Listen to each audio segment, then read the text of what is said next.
Good morning, dear students.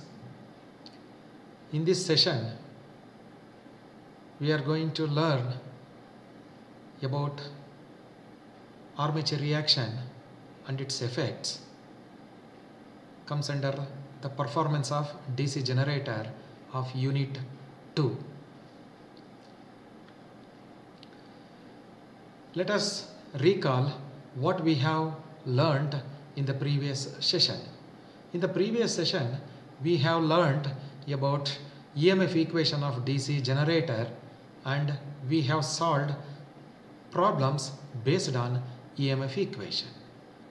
The EMF equation of a DC generator is given by the equation Eg is equal to pi Z N P divided by 60A volt.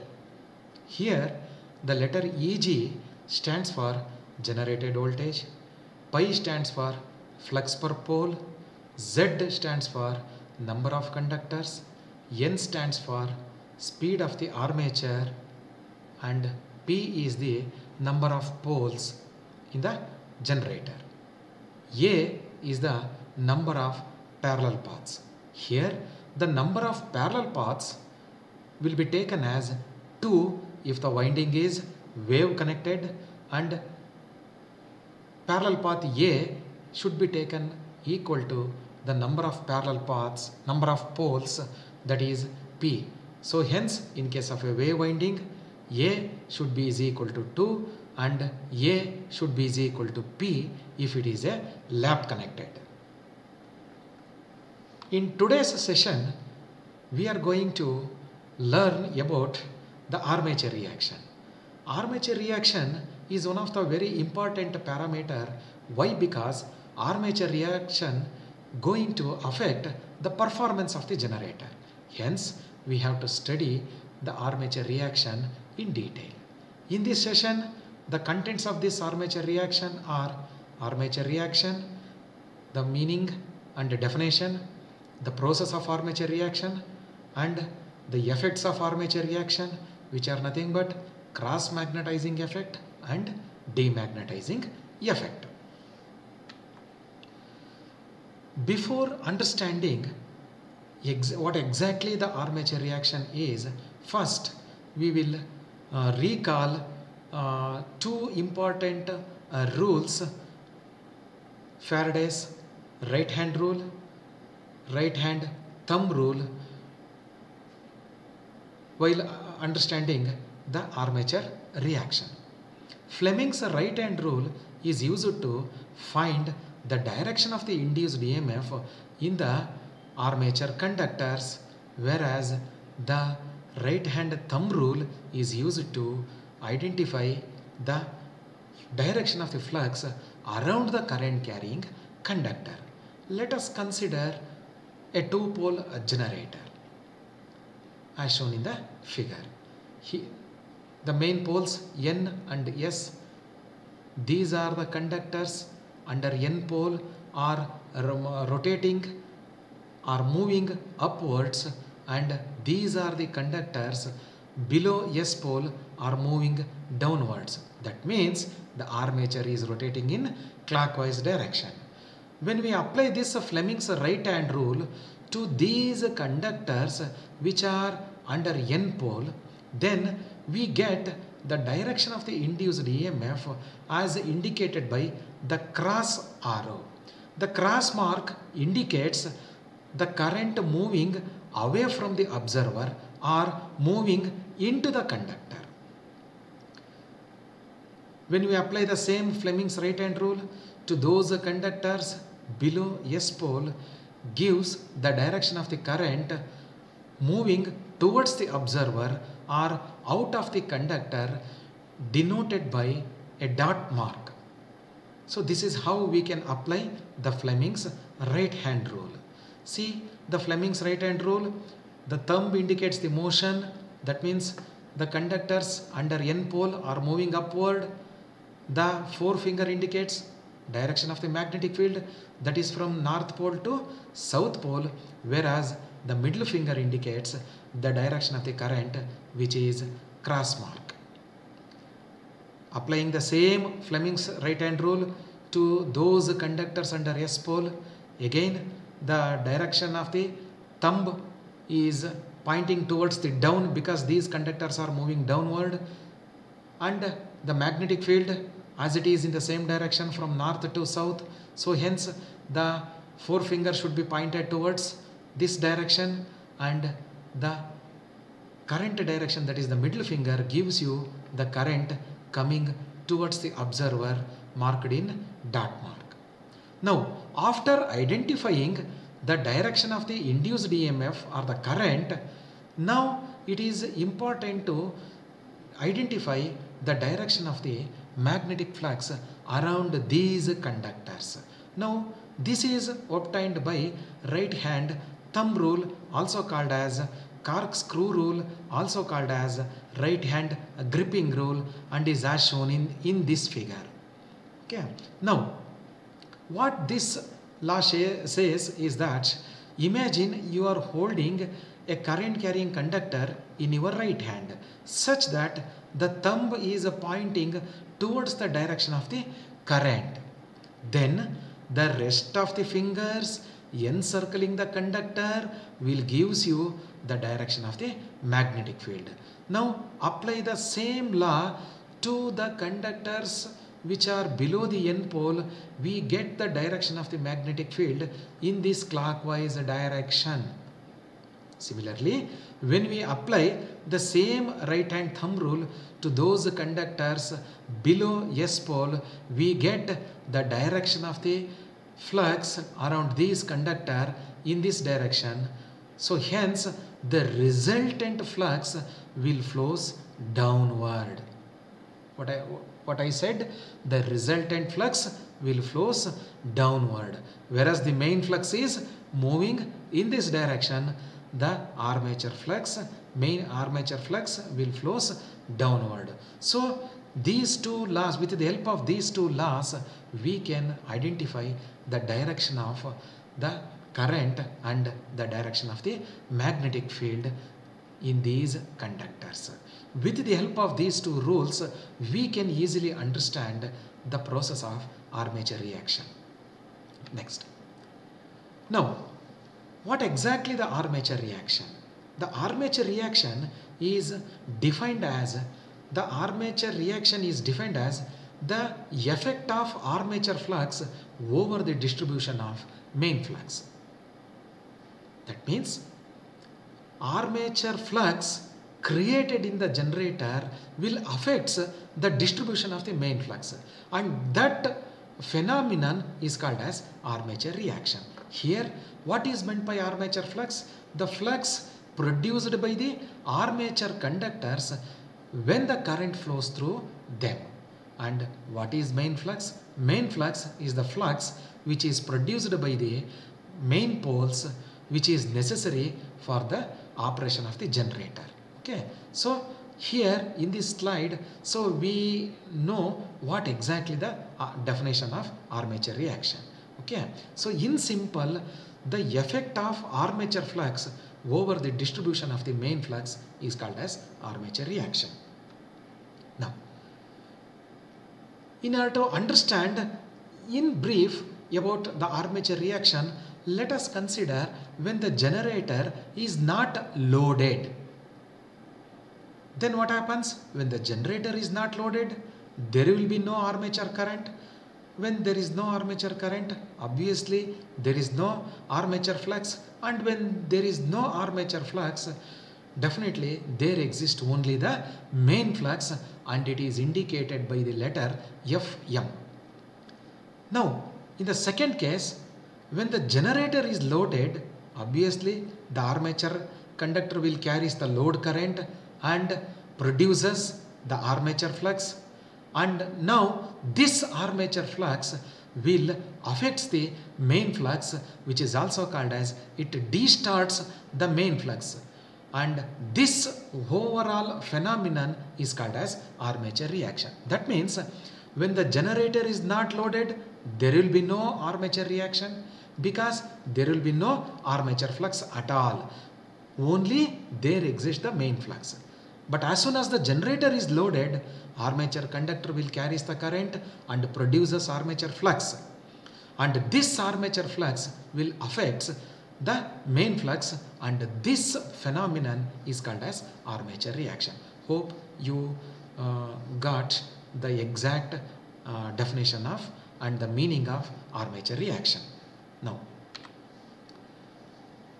as I told you, armature reaction is a effect. That means it affects the main flux, distribution of main flux. Then let's see what are the two effects of armature reaction. The first one, it cross magnetizes the main flux. It cross magnetizes the main flux and resulting in sparking across the brushes. How the sparking occurs across the brushes, that will be seen in the next slides. Now just try to understand what are the effects, that's all. So first effect is it cross magnetizes the main flux resulting in sparking across the brushes. The second effect is it demagnetizes the main flux. As the name implies, demagnetizing means what? Magnetizing means producing the flux. Demagnetizing means decreasing the flux. That means the second effect is the main flux is decreasing, and the result is that net induced voltage is reduced, because EG, that means generated voltage, is directly proportional to the main flux. And as the main flux decreases, definitely there is a reduction in the induced voltage of the generator. So these two are the effects of armature reaction. Before understanding the overall process of armature reaction, we have to understand some of the terminologies used in armature reaction. See, here we are using some terminologies or some terms, namely polar axis, magnetic neutral axis, geometrical neutral axis, leading pole tip and trailing pole tip. So let us understand what exactly these terms refers to. First one, polar axis. Now consider this diagram. Here the two poles, these two poles are placed adjacent. One is the north pole and another one is the south pole. The polar axis is defined as it is the imaginary line. It is the imaginary line which joins the centers of N and S poles. Or else I can say it is an imaginary line or axis drawn between the centers of the two adjacent poles. Here adjacent pole is very important. Adjacent means the side by side poles. When we draw an imaginary line which will joins the centers of the two adjacent poles, and that line is called as polar axis. Next one, geometrical neutral axis. What is meant by geometrical neutral axis? Now take this example. So this is the armature which is rotating between these two poles.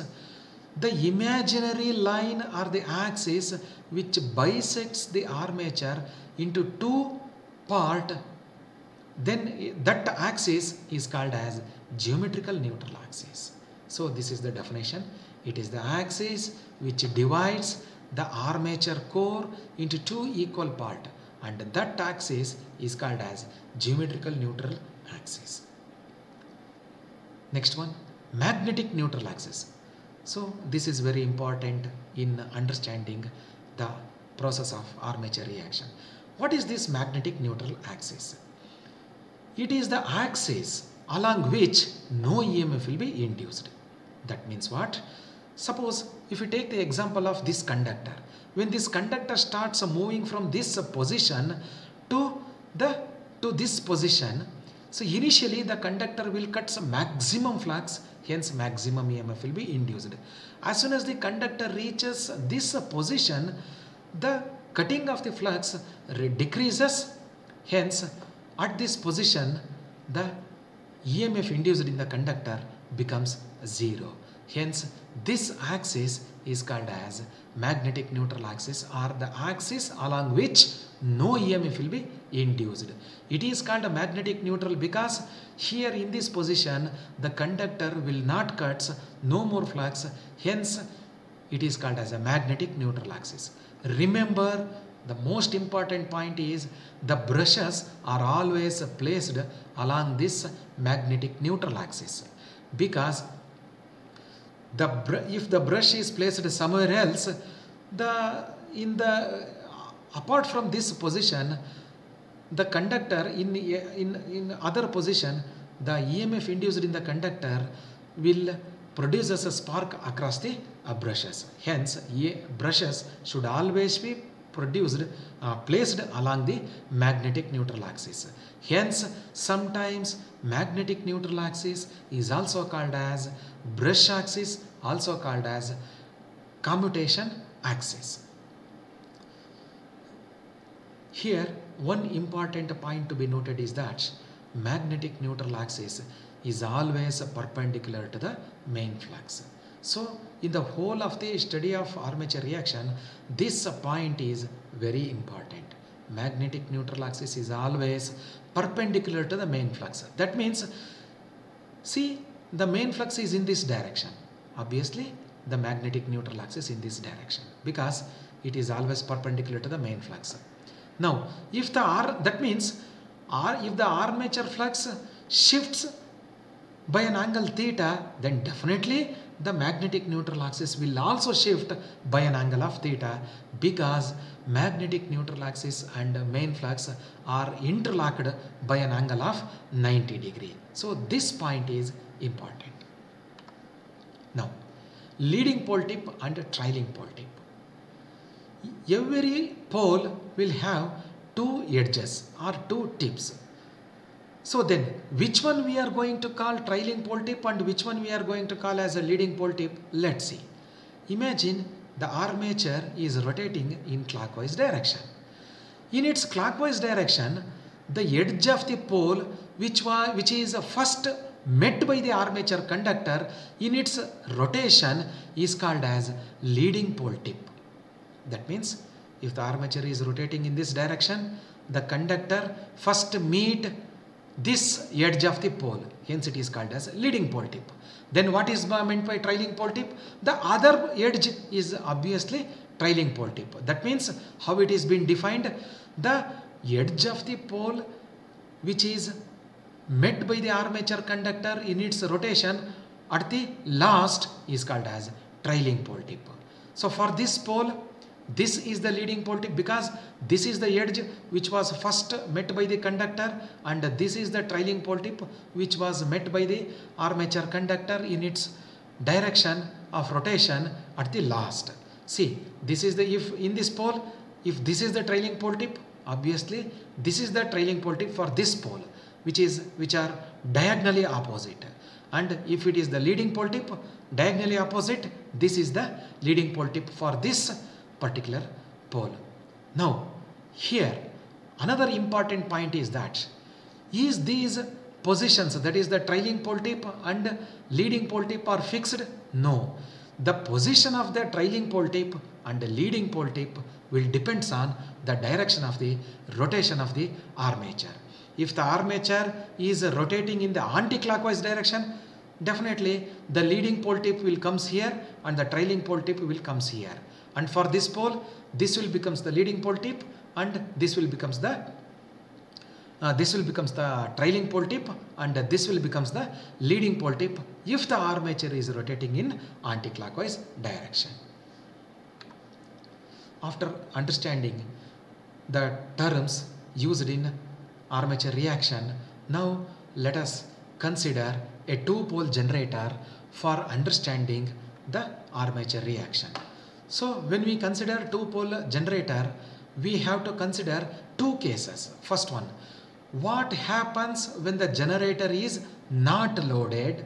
What happens when the generator is loaded? Now let us take the first case, when the generator is not loaded. Now what happens? See this diagram. the generator is not connected to the load? How we can say the generator is not connected to the load? See, observe the armature conductors. Any of the armature conductor is not provided with cross or dot mark. When the armature conductors are having cross and dot marks, then it indicates current is flowing through them. And in this diagram, the conductors are not marked with cross and dot mark. Hence, I can say the generator is not connected to the load. Due to that, the main flux is uniformly distributed along the polar axis. Along the polar axis, the whole of the main flux is distributed uniformly. Observe here, the main flux is distributed uniformly. There is no distortion in the main flux. So assume that there is no current flowing through the armature conductor. Hence, the flux is distributed symmetrically with respect to the polar axis, as I told you. And now the thing is, magnetic neutral axis and geometrical neutral axis coincides each other. So this is the case when the generator is not connected to the load. So when the generator is not connected to the load, there will be no armature flux. Only there exists main flux, which is uniformly distributed along the polar axis, and more importantly, magnetic neutral axis and geometrical neutral axis coincides. See, this is the vector. Geometrical neutral axis and magnetic neutral axis coincided here, and it is mentioned at no load. Important. So there exists only the main flux, that is OA or FM vector. Now, so this is the case when the generator is not loaded.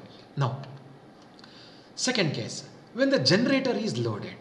When the generator is loaded, obviously load current will flow through the armature conductors, and as soon as the load current flows through the armature conductor, armature flux will be produced, and the direction of this armature current is found in this diagram. As I have already told you in the previous slide, that a current carrying conductor will have its own magnetic field, and that magnetic field is direction of that magnetic field is identified by Cork screw rule or simply right hand thumb rule. Here it is mentioned here.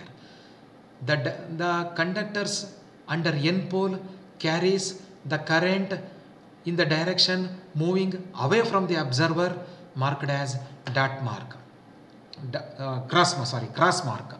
And these are the conductors which are under S pole, will carries the current moving towards the observer, identified as dot mark. And this direction is found from Fleming's right hand rule, already I told you. And the direction of the magnetic flux around these conductors is found from right hand thumb rule, which is in this direction, the clockwise direction. Okay. So within the armature it is going downward, and the direction of the magnetic flux under S pole is moving in anti-clockwise direction. Again within the armature, here it is moving downward. So net armature flux is moving downward. Net armature flux is moving downward, whereas the main flux is in this direction. Now, as soon as the generator is loaded, there exist two fluxes. One flux, main flux, another one is armature flux. When there are two fluxes, there must be some interactions. Now let's see what happens. Now, due to the current flowing through the armature conductors, magnetic flux is produced, as I explained in the diagram. And in this second point, I have explained how the direction of the current in those conductors. And in the third point, I have highlighted the armature flux and the main flux. Armature flux is indicated by FA, main flux is indicated by FM. So this is the vector diagram, very important vector diagram. See, this is the direction of the main flux, and downward direction is the armature flux. See, observe, as I told you in the previous slide, these two fluxes are interlocked by an angle of 90 degree. That means if this main flux shifts by an angle of theta, definitely this should also shift by an angle of theta. Why? Because though these two fluxes are interlocked by an angle of 90 degree. Now, because of these two fluxes, the main flux will distort. Because of the occurrence of armature flux, the main flux is going to distort. Now the definition of armature reaction comes here. So the effect of armature flux over the main flux is started. See, the main flux is distorted. So previously it is uniformly distributed when there is no armature flux. Now observe, because of the armature flux and main flux is distorted.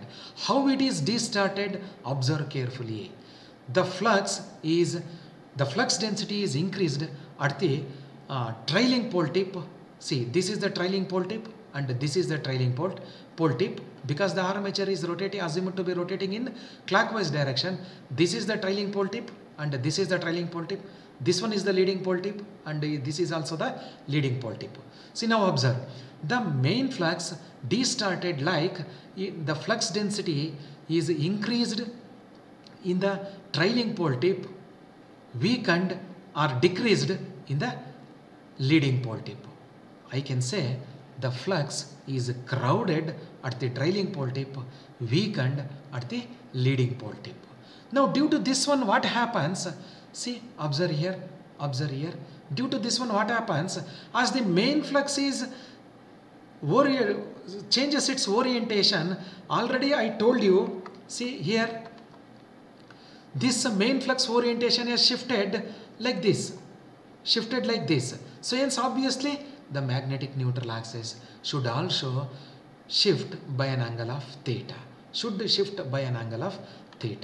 Now the resultant flux is the vector sum of the two flux, main flux and armature flux. So this is the armature flux and this is the main flux. So F is the resultant flux, which is moving from trailing pole tip to trailing pole tip of one pole to the trailing pole tip of other pole. It is in this direction. So hence what happens? The magnetic neutral axis shifted by an angle of theta. So let me repeat once again, why this magnetic neutral axis shifts? Because the magnetic neutral axis shifts because the direction of the main flux is changed, is reoriented, hence the magnetic neutral axis will also shift. See, observe, magnetic neutral axis is shifted by an angle theta. Now what happens? The flux, as I told you, in the leading pole tip is weakened, flux near the trailing pole tip is very stronger. See, observe this diagram. Okay. Now take this diagram. As the magnetic neutral axis is shifted, now what happens? The conductors, see, the position of MNA changes, which is always perpendicular to the resultant flux. Now, observe the third point. Due to the change in the position of magnetic neutral axis, sparking occurs across the brushes. Why the sparking will occurs across the brushes? See, this conductor, previously this conductor is under the influence of N pole. But as soon as the magnetic neutral axis is changed, this conductor now comes under the influence of S pole. Hence, this conductor, in this conductor or in this conductor, now EMF is producing. Hence, when it touches the brush, sparking will occur. Previously,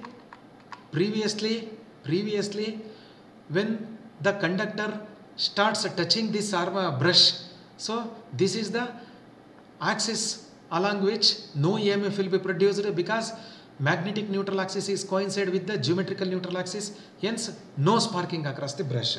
Now what happens? Magnetic neutral axis is here, but still the brush is here, sparking occurs across the brushes. Now what we have to do is, in order to avoid this sparking, the brushes should be shifted along the new magnetic neutral axis position. Okay, see, brushes are given a forward lead exactly by an angle of theta. Now due to the brush shift, so as soon as the brush is shifted, observe this diagram. Here the brush has been shifted from here to here. Now the armature current is redistributed. Armature current is redistributed. See, previously it was like this. Previously it was like this.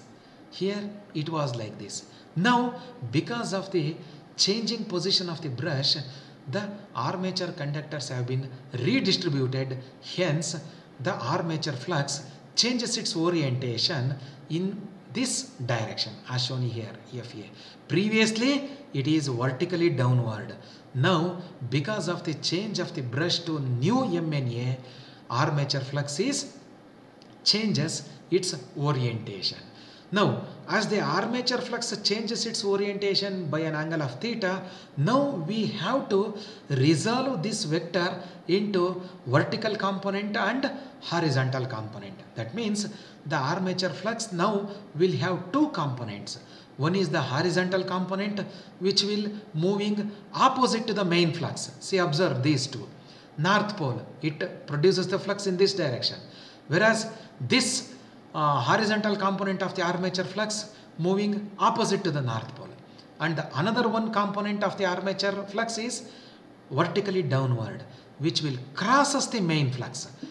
So these two components are marked as FD and FC. FD stands for demagnetizing flux, C stands for cross magnetizing flux. So let me to repeat once again. As soon as the brush is shifted to new magnetic neutral axis, then the armature flux is redistributed and it will change its position by an angle theta in the direction of rotation. Now this armature flux will have two components. One is demagnetizing component, another one is cross magnetizing component. So that's the end of the process of armature reaction. So let me to conclude once again. See, when the generator is not loaded, there will be no armature reaction. When the generator is loaded, armature flux comes into picture. As soon as the armature flux comes into picture, it affects the main flux. Main flux is distorted like it becomes stronger at the trailing pole tip and becomes weaker at the leading pole tip. Hence the magnetic neutral axis will shifts by an angle of theta. Then sparking will occurs across the brushes. In order to reduce the sparkings, we have to shift the brushes along the new magnetic neutral axis. So as soon as the brush is shifted along the new MNA, the armature flux has given a forward lead of an angle of theta. Then the armature flux will have two components. One component is demagnetizing component, which will weakens the main flux. Another one is cross magnetizing effect, which will produce us sparking across the brushes. Now let us understand how many conductors are responsible for demagnetizing and how many conductors are responsible for cross magnetizing. Let us consider the same two-pole machine for instant of understanding that the demagnetizing and cross magnetizing conductors. Now the conductors within the angle AOC, O is the center point of the armature, AOC, these are the two conductors, and the conductors in the angle BOD, that means these are the two conductors. These conductors will have a magnetic flux direction exactly opposite to the main flux. Observe here, it is very clear in the diagram. Okay. Now these conductors will carry current such that the flux produced by it opposes the main flux. Hence these are the two conductors responsible for demagnetizing effect. Now this is the main flux and OFD is the demagnetizing flux. So main flux is in this direction, demagnetizing flux in this direction. Hence main flux is decreased. Hence these are the conductors which are responsible for demagnetizing effect of armature reaction. Now observe this diagram now. The conductors along the angle BOC are responsible for cross magnetizing effect. How? Because these are the conductors will carries the flux in this direction, clockwise direction, in clockwise direction. Whereas these are the conductors along the angle AOD will carries the armature flux in anti-clockwise direction. The net flux, net armature flux are going downward, that is FC. It crosses the main flux. It crosses the main flux. Hence, these are the conductors are responsible for cross magnetizing effect. So that is highlighted in this point. See, the conductors in AOC and BOD are responsible for demagnetizing effect. 2 theta means what? So this is the one angle theta, this is another angle theta. So AOC is nothing but 2 theta. So these are the two conductors along the angle AOC, that is equal to 2 theta. So these are the conductors, when current flows through it will contribute demagnetizing ampere turns.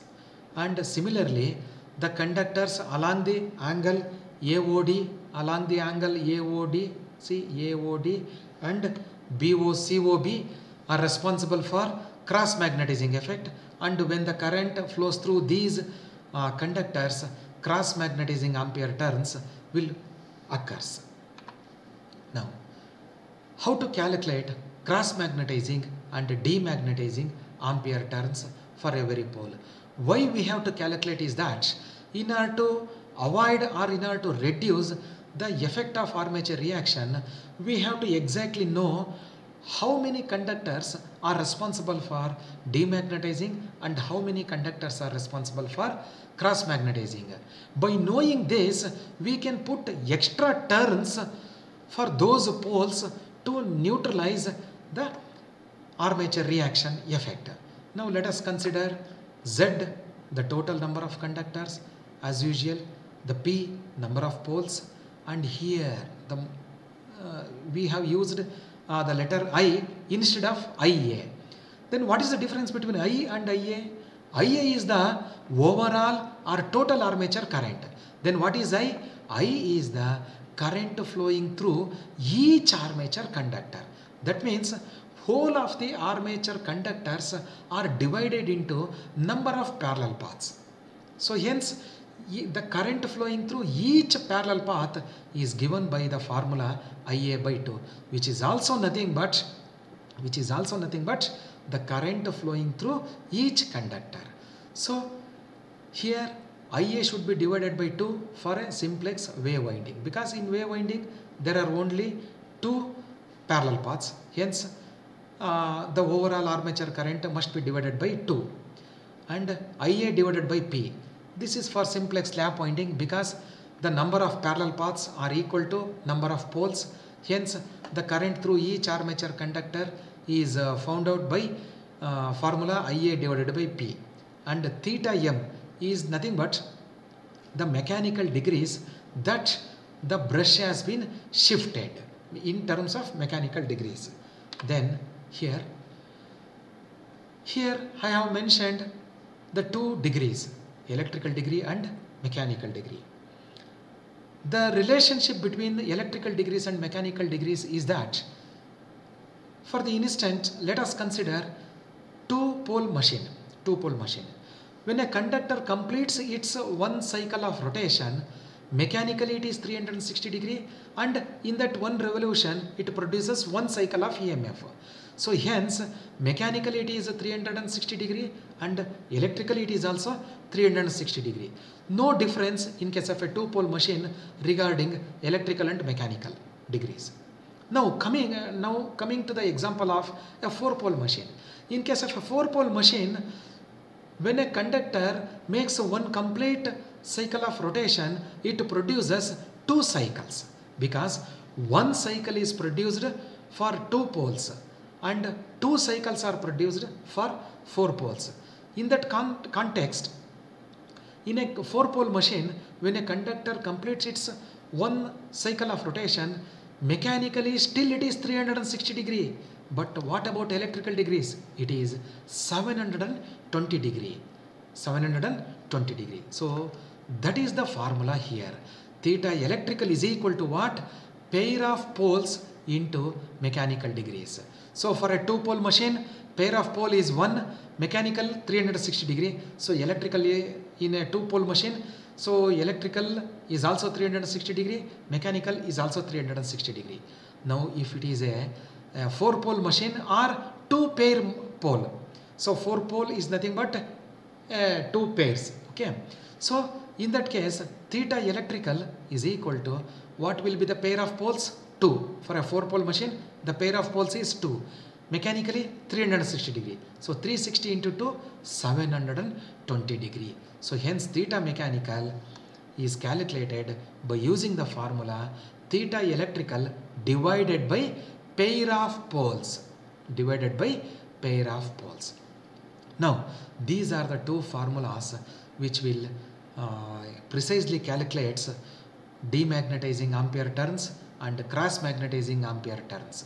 So demagnetizing ampere turns per pole is equal to Z number of conductors into current through each armature conductor, not IA. In this formula, IA, if IA is given, you have to convert that IA into I. So by looking whether it is a lap winding or it is a wave winding, and theta m divided by 360 degree. If theta is given in electrical degrees, by using this formula, convert that into mechanical degrees. So this is the formula regarding cross magnetizing ampere turns per pole. Zi is equal to 1 over 2p minus theta m divided by 360 degree. Now see, that's all regarding the armature reaction. Okay. Now let us see some of the multiple choice questions based on this armature reaction. Brushes are always placed on dash in order to achieve sparkless commutation. In order to achieve the sparkless commutation, how the brushes should be placed. So where the brushes should be placed.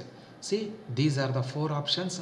Among these four options, you have to identify which is the right one. So for this, what we have to recall is the brushes are always placed on dash. Where the brushes are always placed, see, that answer you have to identify among the four. Next question. Result of demagnetization effect. What is the result of demagnetization effect?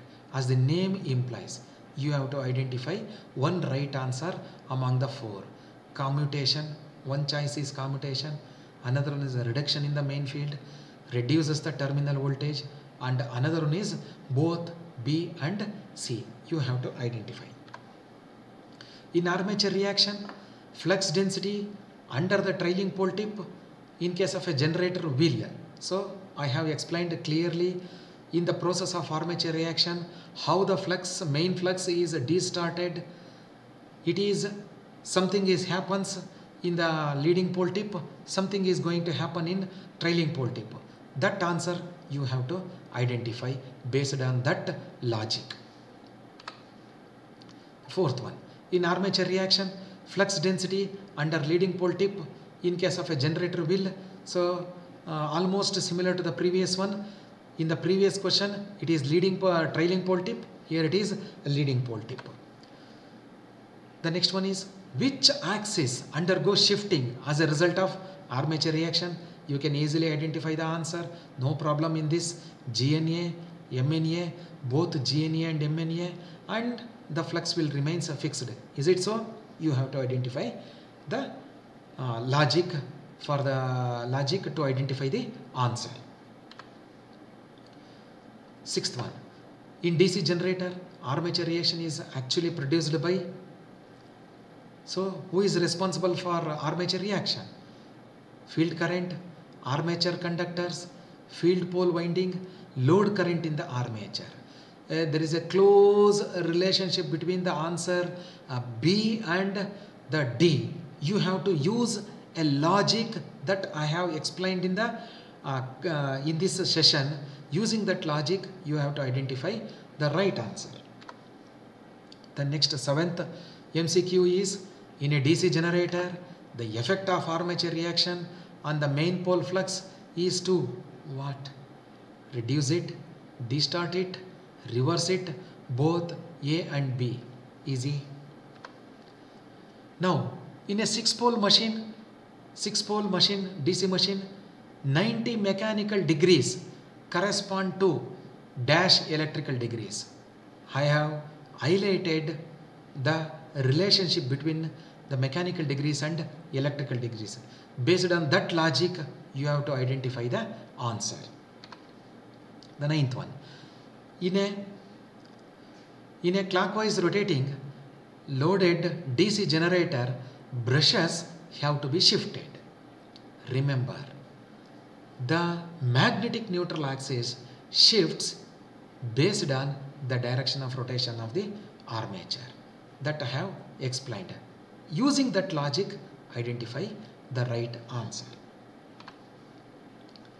10th one, what is the main reason of drop due to armature reaction in a DC generator? What is the main reason of drop? Drop what? The terminal voltage. Due to armature reaction in a DC generator is armature flux due to armature current, load current, shunt and series field current. None of these two, but A and B are answer very closely. You have to identify which one. And the 11th MCQ is, the conductors which will cause distortion in the main field. For the reason of distortion, which are the conductors are responsible for distortion? So while explaining the process of armature reaction, so I have explained which are the conductors are responsible for demagnetizing, which are the conductors are responsible for cross magnetizing. Based on that logic, you have to identify the answer for this MCQ. So that's all regarding the MCQ for this particular armature reaction. So for this session, I have referred the electrical technology, which is a prescribed textbook, the B.L. Tereja and A.K. Tereja, Principle of Electrical Machines by V.K. Mehta, and some information.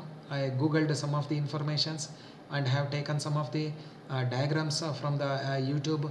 And for 3D animations, you can go through these two videos. These two videos will be very helpful. Observe while learning this session. That's the end of my session. Thank you one and all. Hope this session make you to learn exactly the meaning and definitions of armature reaction, what are the effects of armature reaction, and how it happens. Thank you one and all.